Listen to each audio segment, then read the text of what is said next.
Qu'est-ce que le cercle? Le cercle Henri Boulade s'est constitué en 2015, à la suite d'une conférence du prêtre égyptien qui a exhorté le public à se rassembler et à agir. Le cercle est la réponse à son appel.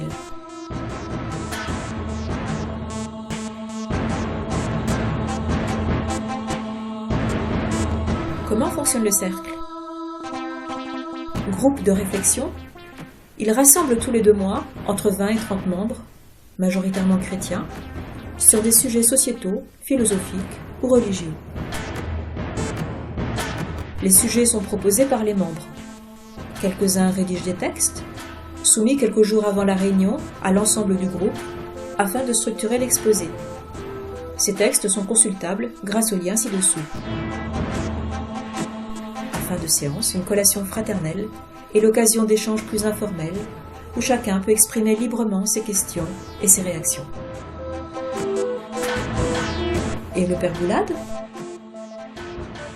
Il n'est pas consulté sur les sujets traités, ne participe pas aux réunions, en ignore la teneur, et ne peut donc en aucun cas être tenu pour responsable des propos énoncés.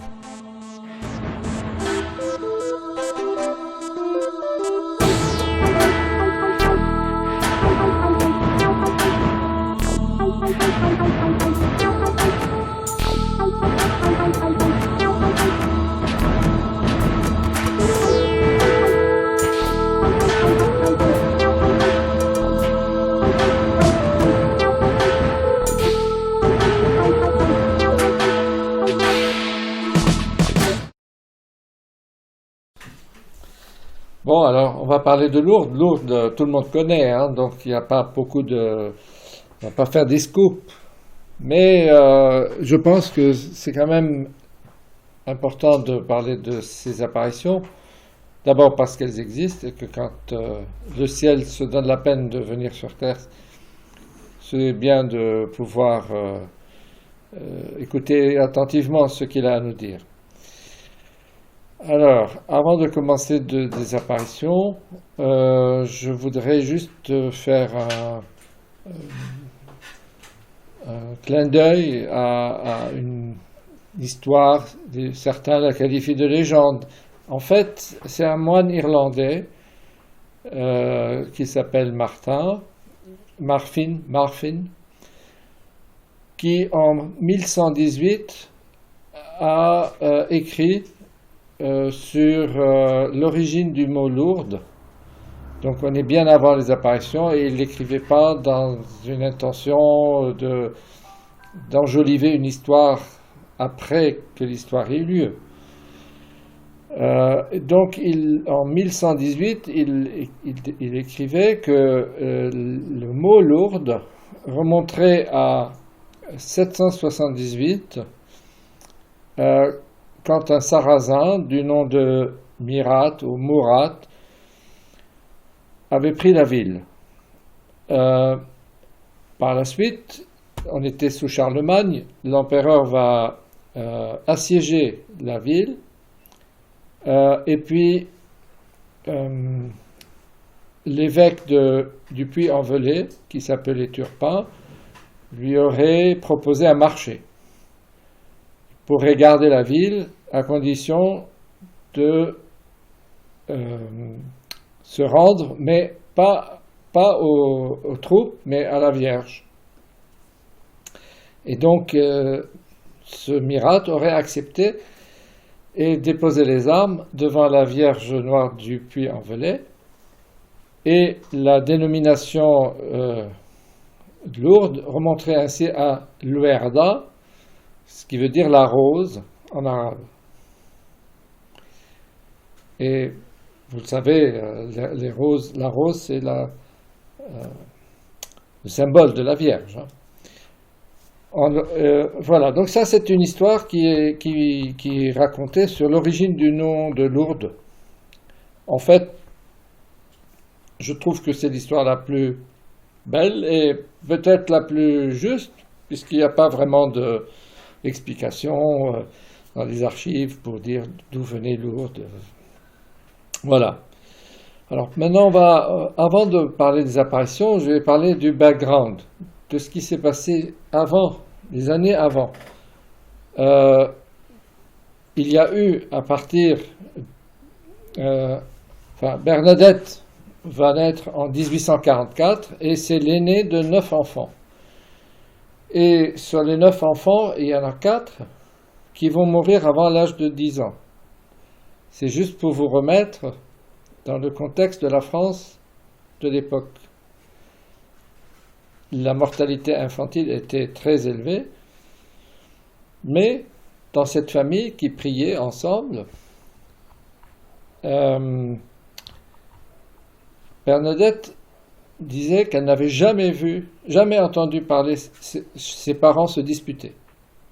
Il y avait une paix qui irradiait de cette famille.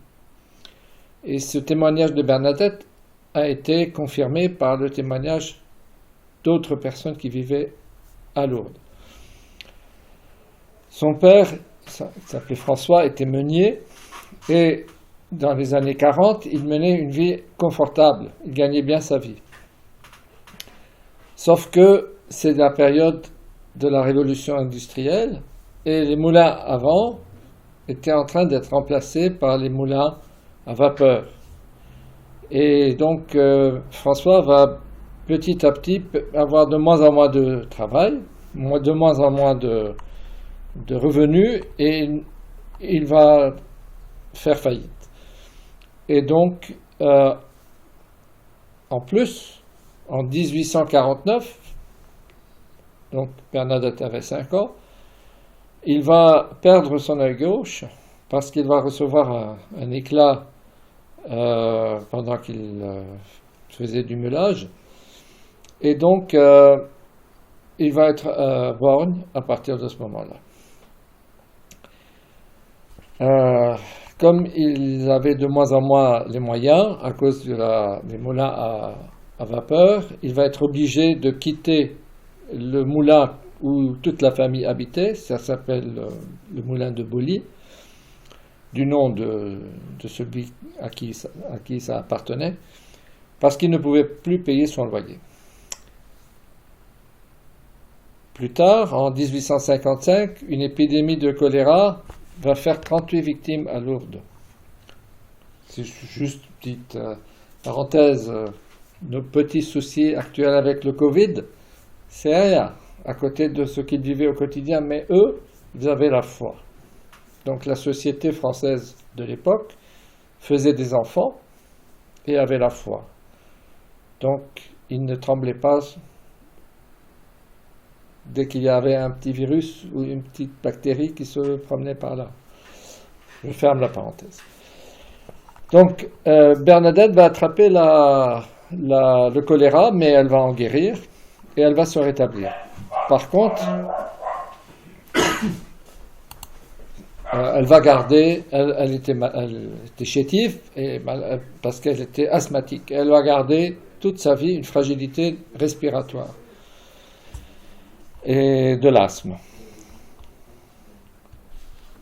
Alors, comme je vous l'ai expliqué, la famille, à court d'argent, ne pouvait plus payer le loyer au moulin de Boly, va déménager et va s'installer dans une chambre qui fait, je sais pas, 12 mètres carrés, toute petite chambre qui s'appelait, écoutez bien, le cachot. Pourquoi? Parce que c'était un ancien cachot municipal. Devant le cachot, il y avait, c'était des immondices.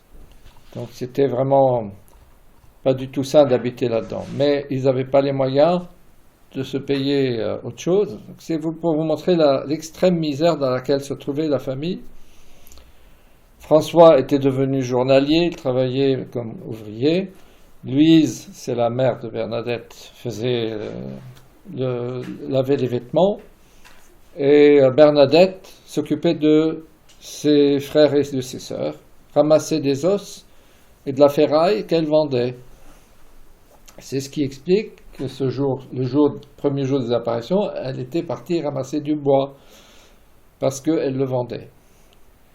Et avec tout ça, le train de vie était quand même très difficile. À tel point que en mars 57, François est accusé, donc le père de Bernadette, d'avoir volé 2 sacs de farine. Et son accusateur l'a accusé, pas parce qu'il l'a vu les voler, mais parce qu'il se disait, ils sont tellement pauvres, ça ne peut être qu'eux. Et donc il va faire 1 semaine d'emprisonnement et puis il va être innocenté. Voilà, ça c'est le background pour vous dire où est-ce qu'elle a vécu, Bernadette, et dans quelles conditions. Bernadette était une fille qui se sentait responsable de ses enfants et vivait malgré tout ça dans une famille en paix. Alors, comme elle ne peut pas aller à l'école parce qu'elle n'a pas les moyens et qu'elle ne sait pas parler français, les gens qui habitaient la région de Lourdes parlaient leur patois, et à moins d'aller à l'école, on n'apprenait pas le français. Donc, elle n'avait pas la possibilité de faire son catéchisme, parce que le catéchisme se faisait en français. Donc, il y a une de leur relation, la nourrice, qui va proposer de la prendre chez elle pour lui apprendre le français et le catéchisme. Et la famille va accepter parce qu'ils auront une bouche en moins à nourrir. Donc elle va partir en 57 à Bartrès. Et là-bas, elle travaillait pour sa nourrice, elle surveillait elle passera son temps au pâturage, et quand elle rentrait le soir fatiguée, elle devait prendre ses cours. Et sa nourrice était un peu méchante avec elle. Elle lui disait « Tu es trop stupide, tu ne pourras jamais faire ta première communion ». C'était une fille qui, tout simplement, était trop fatiguée le soir pour apprendre. Mais Bernadette, elle était fière. Et elle a dit, écoutez, je vais quand même rentrer chez mes parents. Et donc, elle ne va pas continuer sa formation. Et le 28 janvier, en plein hiver 58, elle va rentrer à Lourdes. Et là, elle va de nouveau commencer à ramasser le bois, etc., le vendre pour aider la famille. Et c'est comme ça qu'elle va se retrouver avec 2 autres copines à ramasser le bois. Vous connaissez l'histoire, elle est derrière le gave. Bon, on va y arriver dans quelques minutes, mais d'abord, je fais une petite introduction sur Massabielle. Alors Massabielle, c'est le nom de la grotte où se sont produites les apparitions. Massabielle veut dire vieille roche. C'est un lieu connu des anciens pour un contexte légendaire. On entendait des cris, des glissements, des gémissements, des lumières mystérieuses. Voilà, tout ce côté comme ça lugubre. Avant les apparitions, mais en 1858, donc juste avant, un certain père Fournoux écrivait à propos de la grotte, j'ouvre les guillemets, le passant la regardait avec une certaine appréhension frissonnante, et jamais il ne manquait de marquer son front du signe de la croix pour se préserver de quelque maléfice satanique. Voilà. Donc voilà la grotte de Massabielle. Donc comme je vous ai dit, le 11 février 58, Bernadette ramasse des os et du bois mort, et ses copines traversent la rivière parce que là où il y a l'emplacement de la grotte, il y avait du bois en abondance. Et donc elle, comme elle était asthmatique et malade, elle n'osait pas, mais finalement elle va quand même décider de traverser pour les rejoindre. Et c'est là qu'elle entend un bruit qui ressemble à un coup de vent. Alors quand je vous dis un bruit qui ressemble à un coup de vent, ça vous rappelle quelque chose? Oui. Il y en a qui n'ont pas le droit de répondre. Dieu n'était pas dans la tempête, il était dans le souffle de Oui, ouais. Et puis, oui, c'est vrai. Et donc, Ça évoque quoi, le vent, comme ça? L'Esprit Saint. L'Esprit Saint. Voilà, d'accord. Donc, elle entend un bruit qui ressemblait à un coup de vent. Elle lève la tête et aperçoit cette demoiselle vêtue de blanc. Elle portait une robe blanche, un voile, une ceinture bleue et une rose jaune sur chaque pied. Voilà, j'en reviens à cette histoire de rose, Alvarda, Lourdes. Est-ce que la Vierge a fait exprès? Peut-être. Alors, elle fait le signe de la croix et récite le chapelet avec la demoiselle. Donc, la demoiselle ne lui dit rien, elle juste récite le chapelet. C'est déjà un message. Les apparitions de Lourdes tournent autour du chapelet. Et après la prière, elle disparaît. Le 14 février, donc ça c'était le jeudi 11, le 14 février, Bernadette ressent une force intérieure qui la pousse à retourner à la grotte. Et là de nouveau, elle va prier le chapelet et après la première dizaine, elle va apparaître la même demoiselle et quelqu'un lui avait donné de l'eau bénite en lui disant tu lui jettes de l'eau bénite, si c'est satanique ça disparaît et non, sinon ça... Donc c'était une sorte de test qu'elle faisait passer à la dame. Donc la demoiselle sourit et incline la tête en recevant l'eau bénite. La prière du chapelet terminée, elle disparaît. Donc ça c'était la deuxième. Le jeudi d'après, le 18 février, pour la première fois, la demoiselle va parler. Elle va donc avoir un dialogue avec Bernadette. Pareil, Bernadette, sur le conseil de l'entourage, lui a présenté un écritoire et lui demande d'écrire son nom. Alors la réponse c'est ce n'est pas nécessaire. Ce que j'ai à vous dire, ce n'est pas nécessaire de le mettre par écrit. Et puis elle s'adresse à Bernadette. Voulez-vous me faire la grâce de venir ici pendant 15 jours? Bernadette essayait, parce que personne ne lui avait jamais adressé la parole en la vous voyant. Et puis cette façon de s'adresser à Bernadette, c'était quelqu'un qui recevait des ordres. Et là, vraiment, c'était autre chose. Dans la suite du dialogue, elle lui dit « Je ne vous promets pas de vous rendre heureuse en ce monde, mais dans l'autre. »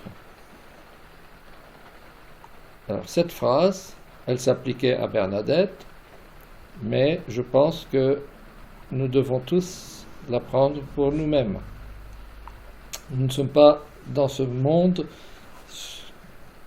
ici pour être heureux sur cette terre. Ça n'empêche pas d'être heureux, mais notre but d'existence n'est pas d'être heureux dans ce monde, mais dans l'autre. Voilà. Alors la quatrième apparition, c'est le vendredi 19 février, une apparition brève et silencieuse.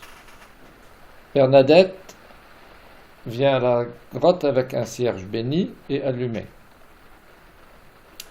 Et c'est à partir de ce geste qu'il y a eu la tradition de porter des cierges et de les allumer devant la grotte. La cinquième apparition, c'est le samedi 20 février, silence. Par contre, la demoiselle lui apprend une prière personnelle, dont on ignore tout. À la fin de la vision, une grande tristesse envahit Bernadette. Elle a reçu un secret qui lui est personnel. La sixième apparition, c'est le dimanche. La demoiselle se présente à Bernadette le matin de bonne heure. Il y a une centaine de personnes. Ça commence à se propager, à se savoir. Et après l'apparition, le commissaire de police, la police commence à s'intéresser parce qu'il y a du monde qui vient et lui demande de raconter ce qu'elle a vu. Et Bernadette, en parlant de la dame, lui dit Akero, ça veut dire cela. Donc, lui, il voulait savoir à qui elle avait affaire, etc. Et elle, avec son innocence, lui dit cela. Elle ne. Pour l'instant, on ne sait pas plus. Alors, le mardi 23 février, c'est la 7e apparition, et elle reçoit un secret qui est rien que pour elle, donc on n'en sait rien. La 8e, je fais bref parce que on peut passer des heures à raconter tout à chaque fois, mais je vais à l'essentiel de chaque apparition parce qu'il y en a beaucoup. La 8e apparition, le mercredi 24, là, la Vierge envoie un message. Elle lui dit pénitence, pénitence, pénitence. Donc pénitence est répété combien de fois? 3 fois. Ça vous rappelle quelque chose, ça? Oui, la Trinité. La Trinité, mais aussi le maximum. Le maximum. C'est ce que nous avions appris en étudiant l'Apocalypse. Le Dieu est saint, saint, saint. Donc, le message de la Vierge, c'est pénitence, pénitence, pénitence. Priez Dieu pour les pécheurs. Et là, elle va demander à Bernadette, allez baiser la terre en pénitence pour les pécheurs. Alors, il y a un message pour nous. Hein.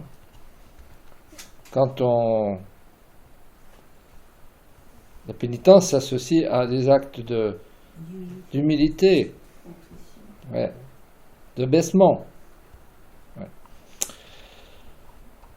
Alors, l'apparition suivante, c'est le jeudi 25 février, il y a 300 personnes.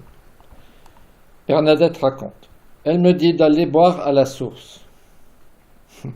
Je ne trouvais qu'un peu d'eau vaseuse. Elle était tellement dégoûtée qu'il lui a fallu essayer 4 fois avant de vraiment pouvoir boire cette eau qui était nauséabonde. Hein. Au 4e essai, je pus boire. Donc là, je voudrais quand même insister sur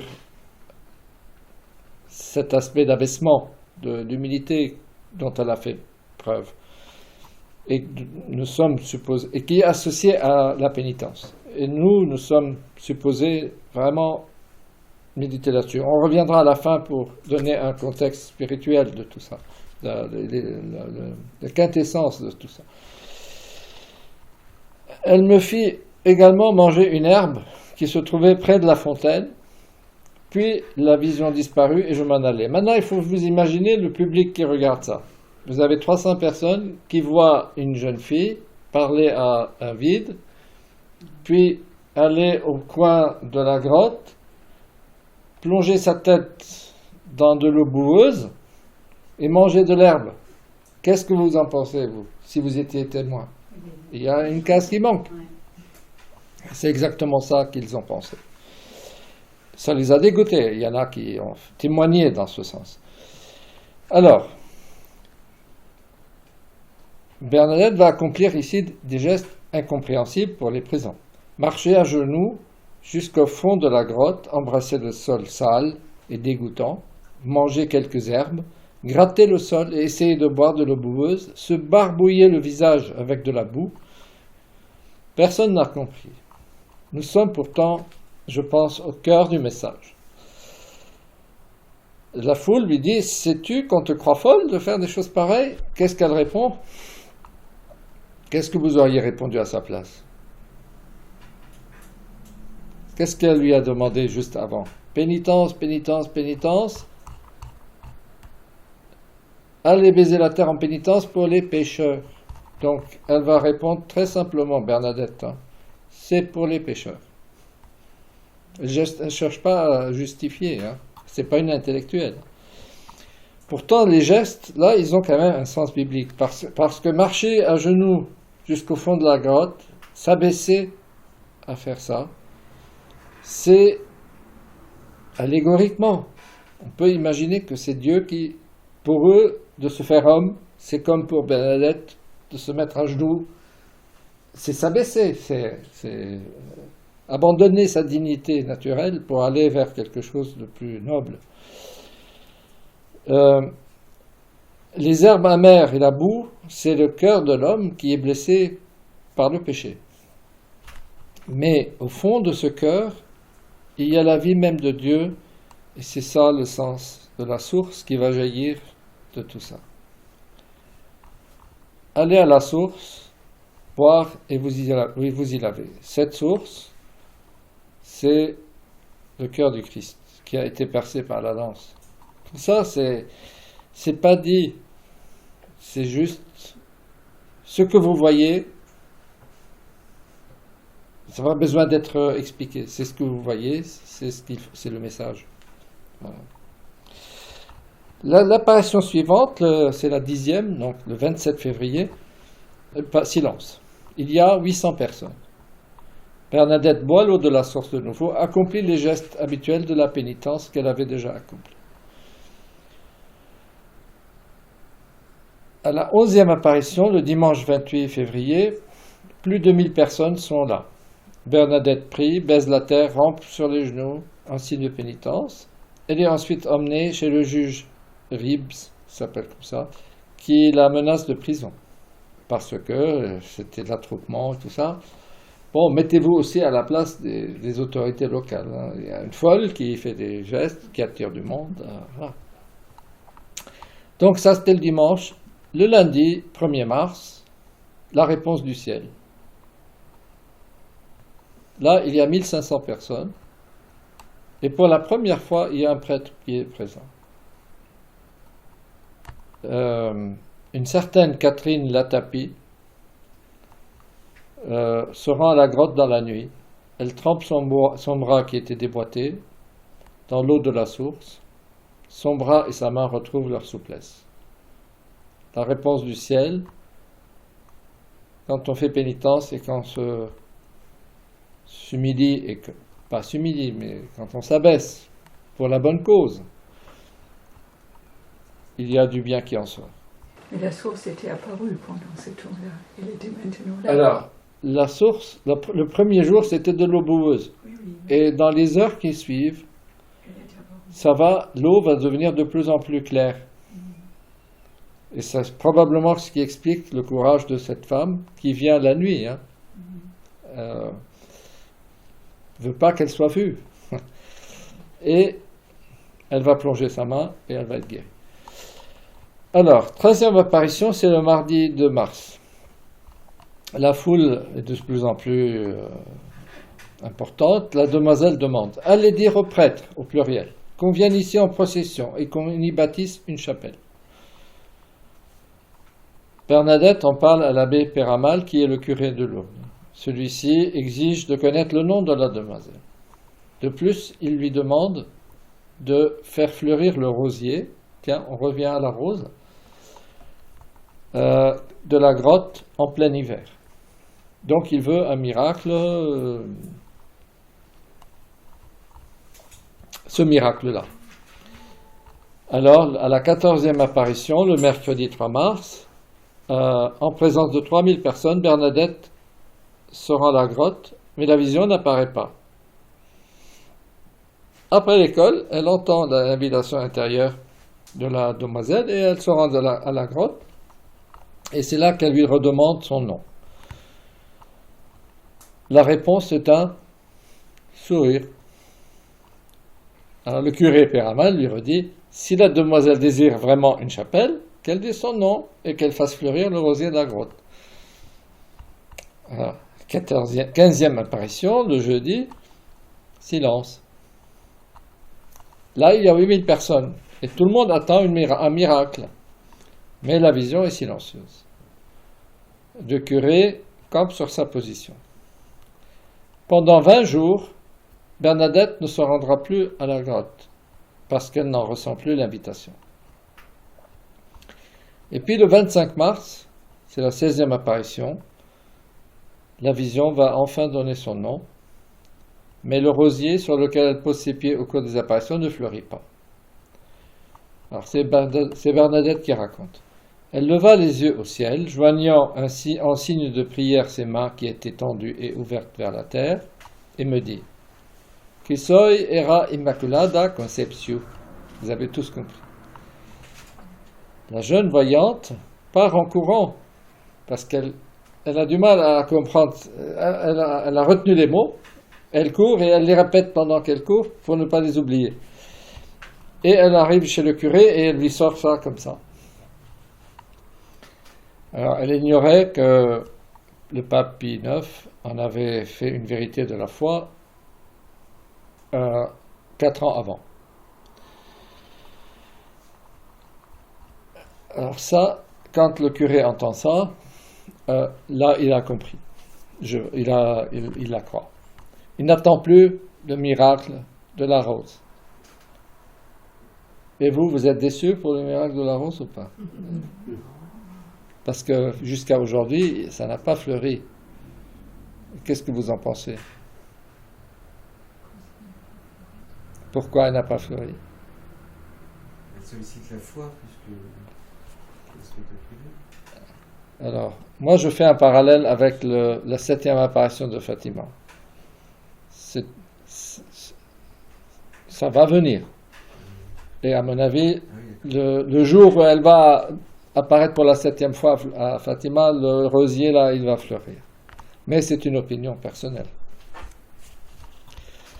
Alors, la signature du message. Donc là, on est à l'avant-dernière apparition.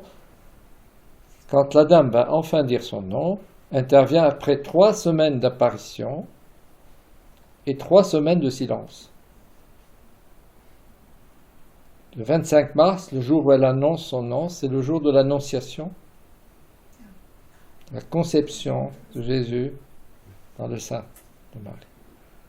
Il n'y a pas de coïncidence pour le ciel. 17e apparition, c'est la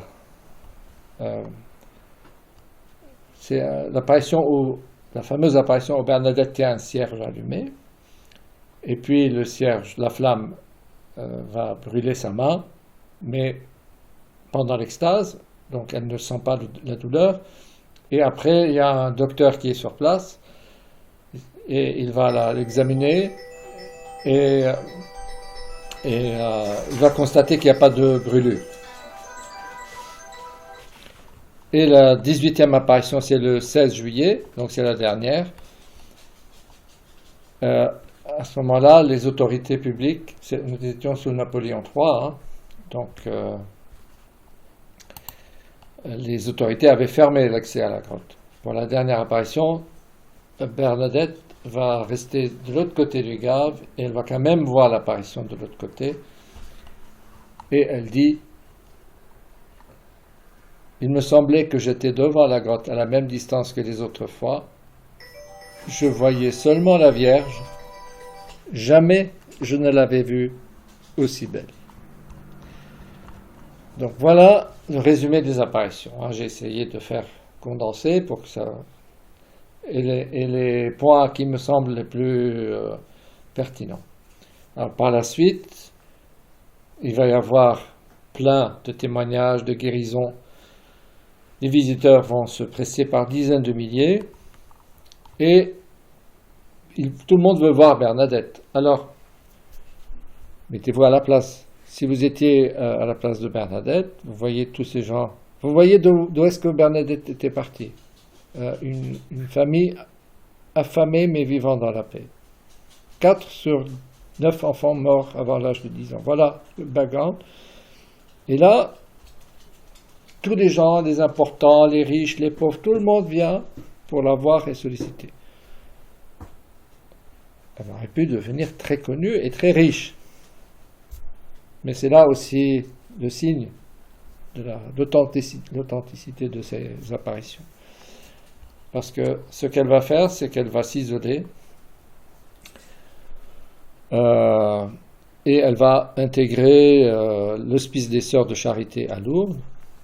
Et là, elle va apprendre à lire. Jusqu'ici, elle ne savait à peine parler français et elle ne savait ni lire ni écrire. En 1862, Monseigneur Laurence, évêque de Tarbes, va reconnaître les apparitions. En 1966, Donc bien après, Bernadette va quitter Lourdes pour Nevers et elle va devenir une sœur de la Charité et reçoit le nom de sœur Marie Bernard.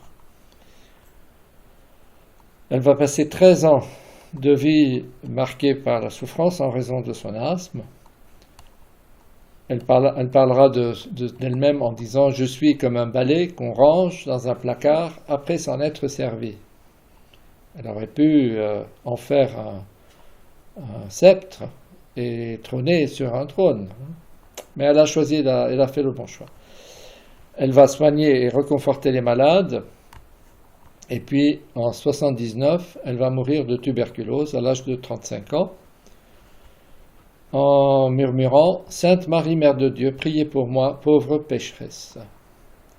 Son corps, préservé de la corruption, repose aujourd'hui à l'intérieur d'une châsse placée dans la chapelle des Sœurs de la Charité à Nevers. Alors, je vous lis le rapport des médecins qui firent l'inhumation. C'est le docteur Talon, pas Achille, et le docteur Comte, pas Auguste, qui écrivent ça en 1923. Donc elle est décédée en 1979. Le corps de Bernadette est intact. Le squelette complet, les muscles atrophiés mais bien conservés. La peau parcheminée paraît seule avoir subi l'humidité du cercueil. Elle a pris une teinte grisâtre et est recouverte de quelques moisissures et d'une certaine quantité de cristaux de sel calcaire. Donc on va faire 3 exhumations et son corps va être lavé et traité avec des détergents qui vont noircir la peau. C'est pour cela que ses mains et son visage sont recouverts d'un très fin masque de cire si vous allez la voir à Nevers. L'abbé Pomian, qui l'a préparé à la première communion, aimait à dire « La meilleure preuve de l'apparition, c'est Bernadette elle-même. » Pourquoi? Parce qu'elle est simple, un peu naïve, mais solide, calme, obéissante et humble. Quand on lui demandait pourquoi la Vierge l'avait choisie elle et pas quelqu'un d'autre, elle disait « Mais pour qui me prenez-vous? Je le sais bien que si la Sainte Vierge m'a choisie, c'est parce que j'étais la plus ignorante. Si elle en avait trouvé une plus ignorante que moi, elle l'aurait choisie. Elle ne déviera jamais dans ses témoignages, ne se contredira pas, en restera au fait, sans plus. » Pour Zola, vous connaissez tous, lui, il l'a qualifiée de pauvre idiote. C'était quelques décennies plus tard. Il disait d'elle, c'est une irrégulière de l'hystérie, une dégénérée. Il voulait écrire un livre sur une jeune fille passionnante, mais il a été déçu parce que Bernadette est une simple d'esprit. En fait, elle fait partie de ces pauvres en esprit que Jésus a promis, à qui Jésus a promis le royaume des cieux. Voilà. Salve Regina, Mater misericordiae, vita dulcedo, estes nostra salve. A te clamamus, exsurresti vitae, a te suspiramus, gementes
En fait, il est toujours intéressant quand il se passe quelque chose en un lieu, de voir est-ce que la grâce, la providence est déjà intervenue en ce lieu.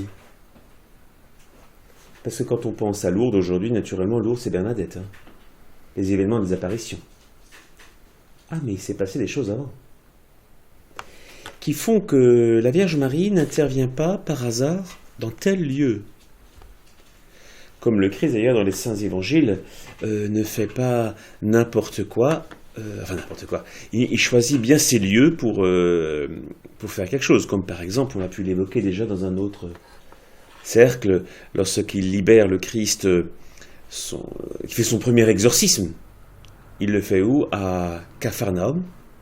Et on sait très bien qu'en hébreu, Kfar, peut-être pareil en arabe, je ne sais pas, hein, c'est la petite cité. Et Naoum, c'est la consolation. Donc, si le Christ fait son premier exorcisme à Capharnaüm, c'est parce que c'est Capharnaüm, la cité de la consolation. Donc, il vient apporter lui-même la consolation. Donc, Marie, on peut se poser la question, pourquoi a-t-elle choisi Lourdes? Tout à l'heure, en terminant son exposé, on nous posait la question à pourquoi Bernadette a-t-elle été choisie? La réponse était donnée. Mais pourquoi Lourdes? Il faut un peu remonter l'histoire. À Charlemagne, ça remonte loin. Hein. Charlemagne faisait une expédition en direction de l'Espagne. N'oubliez pas que l'Espagne est encore sarrasine à ce moment-là. Et tous les Sarrasins n'étaient pas uniquement de l'autre côté des Pyrénées. Hein. Il peut y avoir des Sarrasins encore qui étaient du côté nordique, donc septentrional, comme on dit, des Pyrénées. Et de fait, sur son trajet, Charlemagne va trouver à Lourdes l'occupant du château, qui est musulman, qui s'appelle Mirat. Alors, ce n'était pas tout à fait prévu au programme, mais ça, c'est sûr qu'il n'y a pas des grandes cartes d'état-major à l'avance. Hein. Ce n'est pas l'armée d'aujourd'hui. On fait une expédition en direction de l'Espagne, et puis ce qu'on trouve en cours de route, on le trouve, et puis on fait avec. Hein. Donc, Charlemagne fait le siège de Lourdes. Naturellement. C'est comme ça qu'on fait la guerre. On fait un siège. Et en faisant le siège, il va se passer, disent les documents assez médiévaux, une sorte de ce qu'on appelle le miracle de Lourdes. De quoi s'agissait-il? En fait, c'est en pleine famine. La famine, c'est pas pour Charlemagne, hein, c'est ceux qui étaient assiégés. Hein. Donc, Mirat, et c'est sbire, qu'on pourrait dire, un aigle laisse tomber un morceau. Excusez-moi, je reviens. Voilà. Un aigle laisse tomber un poisson dans l'enceinte du château assiégé. C'est d'ailleurs ce qui est à l'origine du blason de la ville de Lourdes depuis 1736. Et donc, ce miracle provoque des négociations entre Charlemagne et Mirat. Mirat va accepter la reddition. Mais, comme disent les documents assez anciens, il refuse de se rendre à Charlemagne, mais accepte de se rendre non pas au roi des Francs, mais à la reine du Puy-en-Velay, qui n'est autre que la Vierge Marie. Car le Puy-en-Velay n'avait pas une reine, un suzerain terrestre.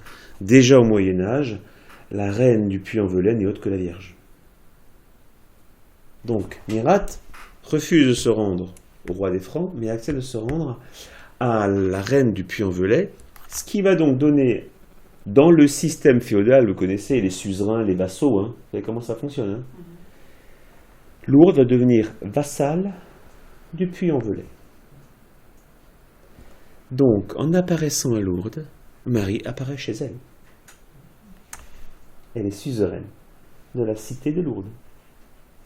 Petite précision pour dire qu'elle n'apparaît pas n'importe où. Elle est suzeraine dans le système féodal de Lourdes. Et qu'est-ce qui va se passer à la suite de Mirat? Je lis le document. Mirat se convertit, en échange, gardera la ville et le château appelé Mirabel à ce moment-là. Mirambel, excusez-moi. Le parchemin donne même plusieurs précisions, dont les 3 lieux du siège. Enfin bref, on ne va pas rentrer là-dedans. Donc finalement, le sarrasin, merci, j'ai oublié le mot, le sarrasin se convertit. Alors après, des parallèles. Tout à l'heure, effectivement, on donnait une interprétation entre la rose non fleurie et le 7e jour. Interprétation intéressante. Je me livre aussi une interprétation. Ceci est critiquable parce que c'est une interprétation. Ce que je vais dire maintenant. Jusqu'à présent, c'est des faits historiques. Quand Bernadette se met à genoux et doit embrasser le sol, n'est-ce pas ce que les musulmans font quand ils font la prière?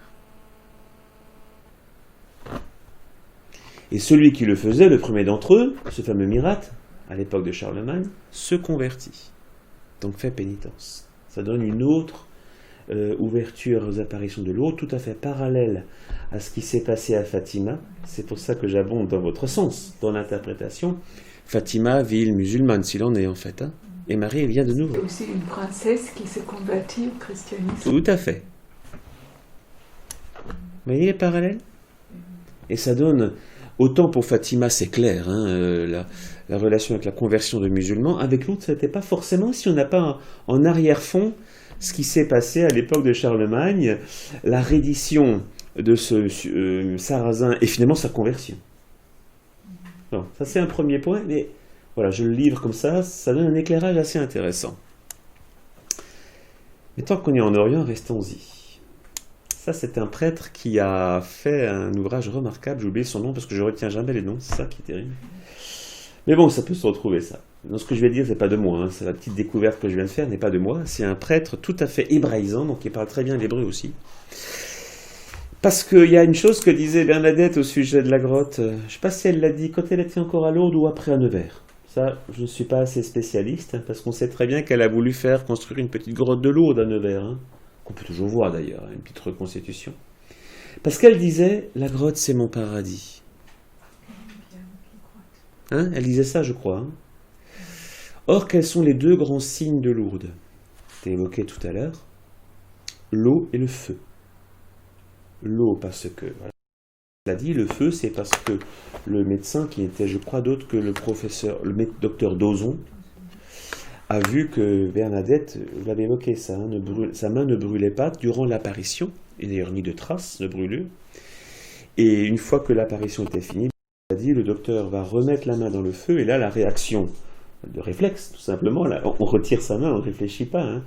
Mes souvenirs de d'SVT, comme on dit aujourd'hui, à l'époque on disait biologie, disaient que le réflexe ne trouve pas sa racine dans le cerveau de la moelle épinière. C'est juste, je crois. Hein. Donc là, effectivement, Bernadette a eu un réflexe, on se protège, un danger, elle retire sa main du feu, elle souffre. Donc pour le docteur Dozon, il a fait ça pour bien vérifier si c'était justement pas folle, si ses réflexes fonctionnaient. Donc il a la certitude que les réflexes fonctionnent. Hein. Il ne voulait pas lui faire mal, hein. Il voulait juste vérifier un fait médical, je pense. Hein. Et donc si ces réflexes fonctionnent, ça montre bien que tout à l'heure, si elle ne retirait pas sa main, c'est qu'elle était dans une autre dimension. Ah, c'est le signe du feu, le signe de l'eau, on en a parlé tout à l'heure. Or, en hébreu, l'eau c'est shama, sham. L'eau, le feu, mahai. Et si vous mettez ensemble, Shamahai, c'est le paradis.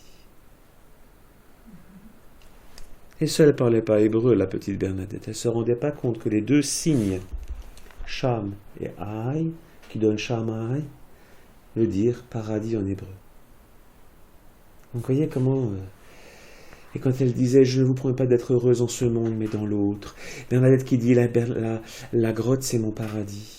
Donc ça, c'est pas seulement pour Bernadette, c'est pour tout pèlerin qui vit le signe du feu par les processions le soir, qui vit le signe de l'eau, soit en allant se laver dans les piscines, soit en la buvant, en se projetant de l'eau, comme chacun le fait comme son cœur lui dit, mais entre en contact avec le signe du feu et le signe de l'eau. Et combien de pèlerins disent, mais on se prend au paradis. Donc à Lourdes, un des éléments, c'est effectivement devant la grotte, par le signe de l'eau et du feu, il y a une perception de la grâce qui est un petit, tout petit avant-goût du paradis. C'est pas pour rien que Bernadette le disait, c'est mon paradis. Et reparallèle avec Fatima, les enfants, voyant la lumière de la Vierge, disaient on se croyait en Dieu. Alors, ils n'ont pas le langage théologique, mais c'est la vision béatifique, hein, c'est ça, hein, naturellement. Intéressant. Autre chose. Et ça, c'est l'ancien recteur de Lourdes. Il faut comme citer ses sources un peu, sinon je voulais croire que je suis érudit. Je ne suis pas érudit, je fais que transmettre ce que j'ai reçu. Hein. Quand on va à Lourdes et qu'on peut écouter tel ou tel prêtre, il faut toujours prendre des notes, c'est intéressant parce qu'après ça peut resservir. Et j'avais l'ancien recteur, il était argentin, je crois. Il a un fort accent hispanique. Il avait fait une petite homélie, après je suis allé le voir, c'est intéressant ce que vous racontez, on peut un peu développer. Parce qu'il se trouvait que l'évêque de Tarbes, en 1858, avait demandé que les curés invitent des prédicateurs dans leur paroisse avec un fort accent. Quand je dis accent, c'est une accentuation, pas un fort accent pour le prédicateur, hein, sur la pénitence cette année. Assez classique pour un carême. Ok. Et le pauvre curé de Lourdes, qui s'appelle l'abbé Peyramal, hein, je n'arrive jamais à prononcer correctement ce nom, était bien en peine. Il voulait tellement obéir à son curé, mais ne trouve pas de prédicateur. Embêtant. Pâques de 1858, toujours voir les lieux, les dates. On passe trop rapidement, parce qu'on est tellement attiré par ce qui s'est passé qu'on oublie un peu le contexte. En allemand, pour ceux qui sont... on appelle ça le Sitz im Leben, c'est-à-dire l'assise dans la vie. Très important de voir. Pâques tombait le 4 avril. Et donc, mercredi des Cendres, si on remonte, était le mercredi 19 février. Et le curé est bien en peine et dit, voilà, le mercredi des Cendres, qu'il n'a pas trouvé de prédicateur. La troisième apparition, évoquée par où la Vierge se met à parler, n'oublions pas, avant elle ne parle pas. La troisième apparition où elle parle, c'est le 18 février, le jeudi qui suit les cendres. Le curé n'a pas de prédicateur. Elle n'aurait une de choix. La Vierge elle-même se met à prêcher. Avant, elle ne parlait pas. Mais après, elle se met à parler. Et l'évêque avait dit, on mettra l'accent sur la pénitence cette année. Alors, c'est classique, je disais, hein, pour un mercredi des Cendres, il n'y a pas de... Voilà, c'est pas très original, mais normal en même temps. Il n'y a pas de fantaisie, hein. On revient aux fondamentaux. Quand je dis que c'est pas original, c'est pas un jugement de valeur dépréciatif, hein. On revient aux fondamentaux. Et effectivement, la Vierge a été évoquée tout à l'heure par des gestes que va faire Bernadette, par les trois pénitence, pénitence, pénitence. Elle obéit presque à l'évêque de Tarbes. Elle prêche la pénitence. Et donc, ce pauvre curé Peyramal qui semblait un peu, ouais, un peu en peine, ne pas avoir de prédicateur avait la meilleure qui soit. Hein? Donc ça, forcément, ça lui est pas sauté aux yeux tout de suite, parce qu'il n'y croyait pas tout de suite, donc c'est sûr. Hein? C'est avec le recul que tout ça se met en place, et on voit clair. Donc on voit clair avec Charlemagne, on voit clair avec l'hébreu. C'est mon paradis. Ça la dépasse complètement. La Vierge qui se met à parler le lendemain du mercredi des Cendres. D'abord, elle laisse parler le pasteur légitime. Le mercredi des Cendres, c'est le pasteur légitime de Lourdes qui parle, le curé au nom de l'évêque, et après seulement elle se met à parler pour suppléer aux défaillances du clergé local qui n'a pas voulu se déplacer à Lourdes. Hein, des prêtres, oui. Alors tout ça montre bien que l'imbrication entre le surnaturel qui vient et la vie normale et habituelle de l'Église. Hein? Souvent on pourrait penser que la vie habituelle de l'Église, voilà, c'est une chose, et finalement le surnaturel est tout de suite tout ça. Ce qui est vrai, par certains côtés. Mais comment la Vierge, finalement, dit, ben, l'évêque du lieu veut ceci, nous allons faire ceci. C'est impressionnant. Hein? Bien, alors il y aurait effectivement, comme l'a dit, beaucoup de choses à dire encore sur Lourdes, mais moi j'étais très impressionné quand j'ai découvert ce lien de féodal entre Lourdes qui est vassal du Puy-en-Velay en fait. Hein. Et le Puy-en-Velay qui est un des points de départ de Compostelle. Compostelle, rappelez-vous, la redécouverte, ce serait intéressant de faire ça un jour hein, peut-être. Hein. L'histoire qui est autour de Compostelle, lorsque la tombe est retrouvée, commence plutôt l'idée de reconquista sur le monde musulman. Donc on est là-dedans en fait, hein. Et ça saute pas aux yeux tout de suite quand on aborde Lourdes, mais en arrière-fond on se rend compte que c'est ça. Hein. Et le blason, comme vous pouvez regarder, le blason de Lourdes a toujours ce poisson qui serait tombé là et qui aurait provoqué chez ce musulman d'abord des négociations avec Charlemagne. Et après, tout ce qu'on a pu dire en fait. Hein. Mais là aussi d'abord une intervention peu connue, je trouve, elle mériterait d'être beaucoup plus connue, cette histoire de Mirat qui se convertit à l'époque hein, de Charlemagne. Mais bon, ça c'est peut-être le manque de conscience historique qu'on peut avoir, qui n'est pas grave, hein, parce que de toute façon c'est pas ça qui... C'est pas grave, mais il est quand même bon de le noter. D'accord ? Il me semblait que j'avais encore un 4e point tout à l'heure, mais il m'échappe, donc ça veut dire que ce n'était pas forcément nécessaire. Hein ? Et oui, tout à fait. Alors, une petite chose aussi qui va dans le complément de la grotte, on l'appelait aussi, peut-être que vous l'avez dit, hein, j'étais peut-être pas là, qu'on appelait la grotte au cochon, vous l'aviez dit ça ? Non ? La grotte au cochon, parce que c'était simplement un dépotoir. Hein ? C'est un dépotoir où les gens jetaient tout ce qu'ils ne voulaient pas, épluchures en tout genre, donc les cochons venaient manger les restes. Hein ? Donc, quand elle embrasse ça, c'est pour les gens, ils ont en tête, elle embrasse là où les cochons vont.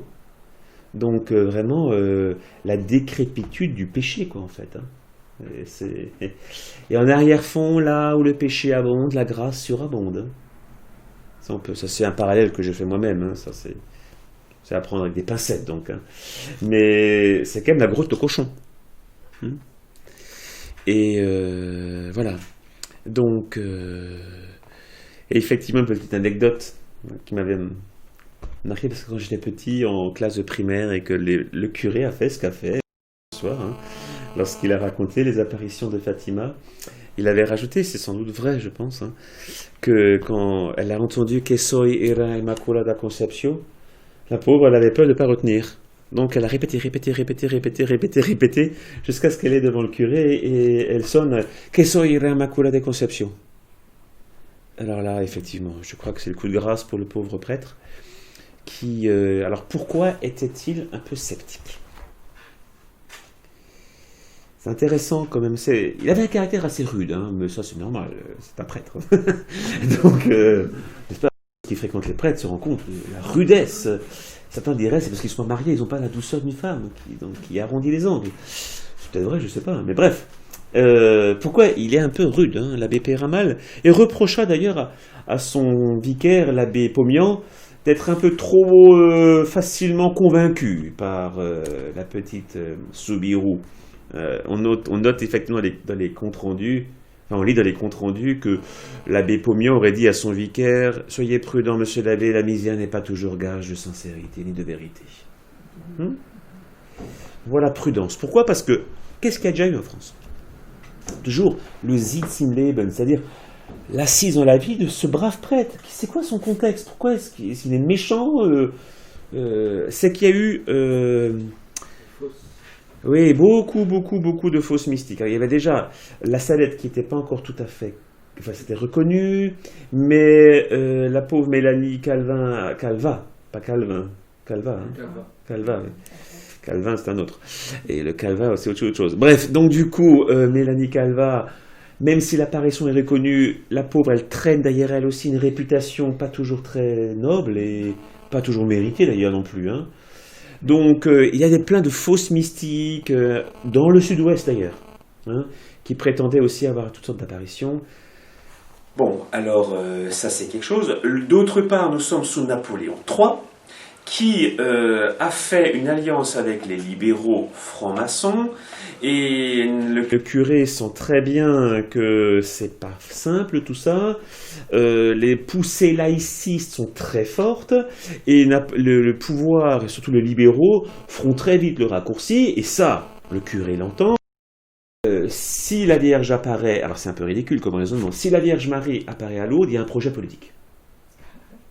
Le projet politique, c'est quoi? C'est que elle veut soutenir le clergé, et le clergé soutient quoi? La restauration des Bourbons, donc elle est contre la République.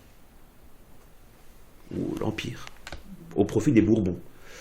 Je ne pense pas que Bernadette avait conscience de ces enjeux politiques, et la Vierge Marie ne vient pas pour ça. Mais voilà ce qu'on peut lire dans les journaux. Hein, la Vierge Marie, enfin, les phénomènes de Lourdes sont des actes politiques contre le pouvoir en place. Et le curé entend tout ça, naturellement. Ouh là là là là là là. Ça le dépasse un peu, peut-être. Tout d'un coup, il y a des projets restaurationnistes qui émanent de Lourdes. Donc forcément, il doit être très prudent. Hein, c'est pas qu'il est méchant, mais il y a un phénomène populaire qui se met en place. S'il y va à la grotte, est-ce que ce sera pris comme une forme de reconnaissance du clergé local qui se range derrière la petite Bernadette? Bon, n'oublions pas que ce sont des prêtres bien formés. Et s'il est convaincu par ce que dit Bernadette, c'est pas pour des questions de sincérité, c'est pour des questions doctrinales. Et c'est la doctrine, que soy immaculata conceptio, je suis l'immaculée conception, qui va convaincre ce prêtre. Donc ça montre bien la prudence et l'équilibre du curé Peyramal. Il est soucieux, non pas que de politique, ça n'intéresse peut-être pas trop, mais de rectitude doctrinale. Et il a raison. Donc tant qu'il n'a pas de certitude, de rectitude doctrinale, il reste en retrait par rapport à tout ça. Donc c'est un exemple à suivre. Tout à fait, ce prêtre. Mais par contre, une fois qu'il sera convaincu, alors là, les ambassadeurs en tout genre, des autorités sanitaires qui veulent faire interner Bernadette pour folle, trouveront le curé Peyramal sur leur route. Hein. Là, il aura son mauvais caractère aussi. Hein. Voilà, donc Camille aussi, il fallait un peu comparer. Hein. Mais là, il va la défendre, la petite Bernadette. Mais vraiment, et tous les films le montrent un peu avec beaucoup de romance peut-être dans les films, mais qu'importe, il y a un fond de vérité. Donc il faut aussi rendre hommage à ce curé, rendre hommage aussi à l'abbé Pomian, qui a tout de suite été touché par la sincérité de la petite Bernadette en fait. Hein. Et effectivement, les comptes rendus qu'on peut avoir, parce que forcément le curé Peyramal a été auditionné aussi par la commission d'enquête mise en place par Monseigneur Laurence, qui est l'évêque de Tarbes, on dira plus tard Tarbes-Lourdes, mais à l'époque il n'est que de Tarbes. Hein. Et sur tous les détails. Et il reprendra aussi les conversations qui ont eu entre ce curé et ses vicaires. Et naturellement, l'abbé Pomian, ce qui va le frapper tout de suite, c'est le vent. Hein, le vent qui lui rappelle les actes des apôtres. Et le vent de la Pentecôte, évidemment. Hein, et ça suffit pas pour convaincre le curé, ça. Hein, on est loin. Et l'abbé Pomian qui aura cette phrase, on voit bien là d'autres débats dans l'Église à ce moment-là, et l'abbé Pomian dira « Mais l'Église est née du miracle et vit du miracle. » Ça, le curé peut l'entendre, mais à côté du miracle pour le père Peyramal, il faut des certitudes doctrinales. Nous avons affaire à un clergé de Lourdes qui est droit à ce moment-là. Je suis assez admiratif. Chacun à sa place. De l'abbé Pomian avec un versant assez mystique d'emblée, l'abbé Peyramal, le curé, avec une solidité doctrinale tout à fait remarquable. Et voilà, donc elle a trouvé après de puissants auxiliaires, la petite Bernadette. Sûre, et qui s'emballe pas trop rapidement. Hein. Mais une fois que c'est sûr, c'est sûr. Hein. Il sera toujours comme ça dans l'Église. Hein. Et d'ailleurs, si on peut comparer à d'autres apparitions, des fois on dit, mais pourquoi l'Église n'a pas reconnu telle ou telle chose? Eh bien, pour deux raisons. Soit est-ce que le phénomène est terminé? Tant que le phénomène n'est pas terminé, l'Église ne peut pas se prononcer. Parce qu'il faut voir tout ce qui est dit de A à Z. Imaginez, pour Notre-Dame du Lot, je sais pas, des dizaines d'années d'apparition, ça a mis du temps. Hein. Voilà, et après, une fois que tout est terminé, il faut tout passer en revue pour être sûr qu'il n'y a pas, justement, à la suite de l'abbé Péramal, d'erreurs doctrinales dans ce qui est dit et fait. Et donc finalement, les choses ont été bien emmanchées à Lourdes, dès le début. Et aussi, c'est, je pense, grâce à l'humilité de Bernadette. Hein. Elle n'a jamais prétendu se dresser contre qui que ce soit. Hein. Jamais. Ça a beaucoup aidé. Hein. Ça, c'est clair. Voilà. Donc, s'il fallait aussi faire une conclusion, si vous allez à Lourdes, j'allais dire, allez avec les deux signes. Du feu, de l'eau. Cela vous ouvrira à la pénitence, ça veut dire le sacrement de pénitence. Hein. C'est pas seulement des élans du cœur, oh, du fond de mon âme, je regrette. Va jusqu'au bout. Ça vous appellera peut-être aussi, quand vous voyez la Que soy era immaculata conceptio, autant que vous le pouvez, à avancer sur une rectitude, une justesse doctrinale. Tout ça, c'est lourd aussi. Hein. Et alors, ce sera très bien. D'accord. J'ai une question. Oui. Pourquoi est-ce que Lourdes est spécialisée dans les guérisons? Alors ça, c'est très intéressant. J'ai pas forcément une réponse très objective, mais j'ai une supposition. Parce que quand je suis allé l'an dernier préparer le voyage à Fatima du Portugal, j'ai de nouveau eu beaucoup de chance. J'arrive chaque fois à croiser, sans les préparer, les recteurs du séminaire, pas le séminaire, de sanctuaire. Et là, je tombe sur le recteur du sanctuaire de Fatima. Donc, très bien, très jeune. Bref. Et d'emblée, il aborde la question. Parce qu'il m'a vu français, donc forcément français à Lourdes. Hein, voilà. Il me dit, Lourdes, il y a beaucoup de guérisons miraculeuses. À Fatima, beaucoup moins. C'est pas le charisme de Fatima. Hein, d'emblée. Hein. Et voilà, il m'a dit ça. Alors, supposition. Alors là, ce que je dis, c'est critiquable. Hein. Je ne prétends pas affirmer une chose sûre et fondée. Je fais le lien avec le paralysé qui est passé par le trou de la toiture à Capharnaüm. Hein?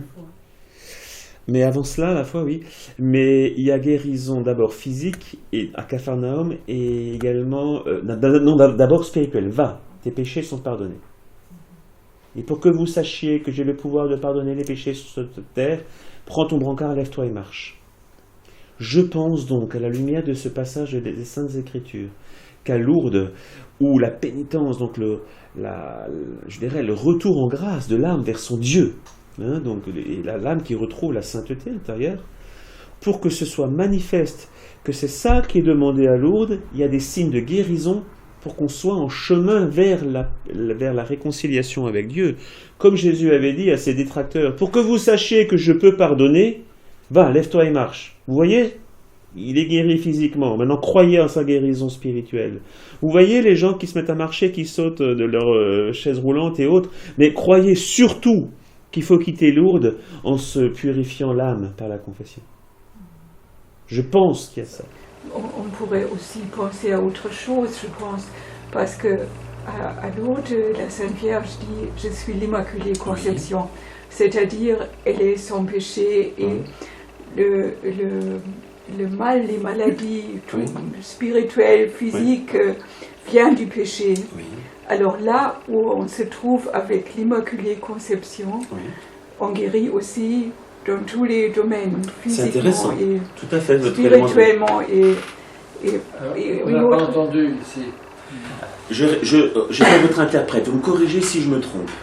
Madame disait que l'Immaculée Conception, qui s'est révélée à Lourdes en fait, hein, est celle qui est sans tache, sans péché, sans défaillance physique non plus en fait. Hein. Et comme le mal est lié au péché, quand on est devant l'Immaculée Conception, tout le mal spirituel et le mal physique reculent. Donc c'est donc évident que également les guérisons physiques, parce que le mal physique recule. J'ai bien répété ce que vous avez dit ? D'accord. Tout à fait intéressant, la corrélation entre Immaculée Conception et guérison. Intéressant, madame. J'ai aussi, parce que le ciel a confirmé le dogme, mais 4 ans après la déclaration du dogme, mais aussi avant le dogme, le ciel a déjà dit quelque chose là-dessus et l'a dévancé lors des apparitions à Catherine Labouré à Paris. parce qu'elle a voulu la médaille miraculeuse avec l'inscription « Ô Marie conçue sans péché ». Alors elle a dévancé et puis elle a confirmé le dogme déclaré. C'est aussi quelque chose qui est intéressant. Absolument. Ah oui, son mari qui encadre les précisions dogmatiques. Oui, tout à fait. Oui. Ça, il ne faudra pas l'oublier, ça. Oui. Très juste, très très juste. Je voulais encore, je Allez-y. ne sais pas, quelque chose qui vous connaissez peut-être pas, mais c'est aussi quelque chose qui est bien, parce que, est-ce que vous savez qu'un écrivain juif allemand a écrit un livre sur Bernadette qui s'appelle Le Chant de Bernadette. C'est un écrivain célèbre qui s'appelle Franz Werfel. Et il était persécuté, il a fui les nazis et voulait arriver dans les États-Unis.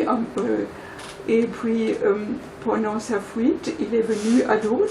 Il était juif, il ne connaissait pas cette histoire. C'est sûr. Mais il a connu à Lourdes, il était très impressionné, il a fait un vœu, s'il arrive,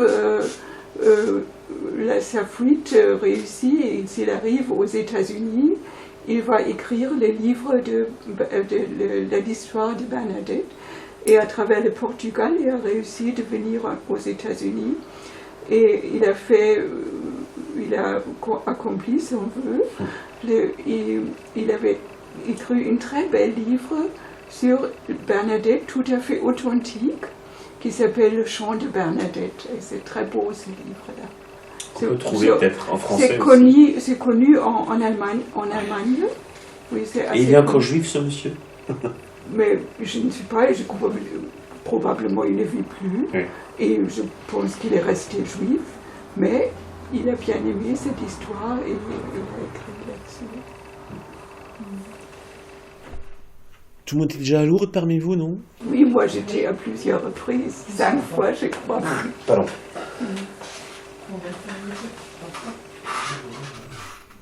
Alors, comme dit, dès que vous étudiez un phénomène mystique, soyez toujours attentifs un peu à l'histoire du lieu, qu'est-ce qui s'est déjà passé un peu avant. C'est très intéressant. Et qu'est-ce qui se passe au même moment dans l'histoire des hommes? Quel est le calendrier liturgique qui encadre ces phénomènes? Parce que si on oublie que c'est le début du carême, il manque un élément. D'accord? Donc ça, c'est très important dans tout ce contexte. Toujours. Voilà, merci beaucoup. Merci beaucoup.